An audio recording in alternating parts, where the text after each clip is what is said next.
Hi, everybody. It's Lace, and today I want to talk about how you can combat the inflation and the spikes we've been seeing on the crafting reagents like sand flux or coarse sandpaper, and things like that. Now, game economies can be tough to balance, especially across multiple servers where every server region's going through different changes. There's different uh, factors of influence based on controlling parties and stuff. And that's part of the wonderful intricacies of the game is how the economy can be very different from one server to the next. The spikes that we've seen have come from where there was a certain amount of drop rate, then they increased it, which, oh my goodness, it was a godsend. It allowed me to level up quite a few things at a reasonable cost and not have to spend hours and hours getting 10 per chest of some kind of component. Then they nerfed it back to where it was, and now we're back in this same boat where it costs more for the reagents to refine your lumber or your iron ore than it does to buy the stuff outright. And something's not right with this. One workaround for this until they figure out the balance on these mat drops per server population is to buy material converters from your faction merchant. They don't cost any gold, they're just going to cost you your faction rep tokens for them. What you're going to want to do is find out from all your markets by looking on the trading post what is the cheapest reagent or component, it's probably going to be like weak solvent, crossweave, or tannin, depending on your server, and you're going to want to buy up large quantities of that, go to your faction merchant, buy the material converter, and then convert those from one thing to the other.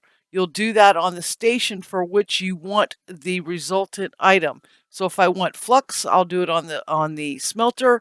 If I'm looking for sandpaper, I'll do it at the logging/carpentry station. Now, of course, the downside of this is that it's going to require you to run faction missions. However, running faction missions in, let's say, the particular town where you have your main home and you're trying to win a deco war, well, now that's going to boost your points for the deco war. Plus, if you grab all three and you can hopefully get them clustered, then you can run out, do three, which will give you about 1,000 points, which will allow you to buy about 10 material converters, and then that'll net you about 150 of the particular refining mat that you're trying to do. Keep in mind there is some attrition, so it will take you 20 of the one you're trying to convert to get you to 15. You'll have to do the math on what the cost is of the material that you're trying to convert. Think about your time in running those missions to get those tokens from the faction merchant and things like that. While this is not an ideal solution, the drop rate should be increased. It's just frankly too much refining that we have to do to level anything. This will, however, be a band-aid for you personally until they get the economy under control. One other thing to point out is, of course, if you're doing faction missions in higher level zones, you do earn more tokens. Me personally, I bought my first home in a lower level. It's my main base. So I'm limited to, the amount of faction tokens I can gain from that particular place. But I can do these missions anywhere I want. So if I want to do harder ones and get more just for material conversion, I might go to a higher zone for that. It's not going to help me in the deco war.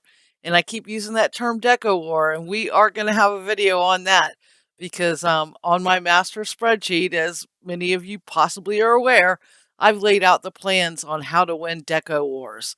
I haven't gone over it, but I've given you the data on doing that because you know I want to win those deco wars. Also keep in mind, I've heard some people ask, how can you check prices in other towns?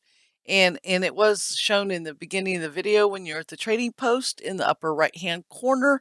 You can select which zones you want to see the prices on. And then that way, if you just like select all, you can find where the lowest price is very quickly. This is going to enable you to price your things more competitively. And then secondly, if you're trying to shop for something and buy something, it will allow you to know where to go buy it. Is it worth your travel time? Is it worth your Azoth cost? And things like that that you can weigh into that decision. And with all these things said, this is going to wrap the material conversion video. I hope you're able to use it to your benefit. You could probably perhaps even play the market a bit on min-maxing. Keep in mind that if you're going to convert the green or the blue tier materials, it is a different level from the faction shop that you need to convert them. I'm just dealing with the low level ones right now because that's the one that seems to be the most needed and is super high priced right now, at least on the couple servers that I play on. Keep in mind using the green or blue refining reagents are going to net you more chances for bonus materials. So use those situationally.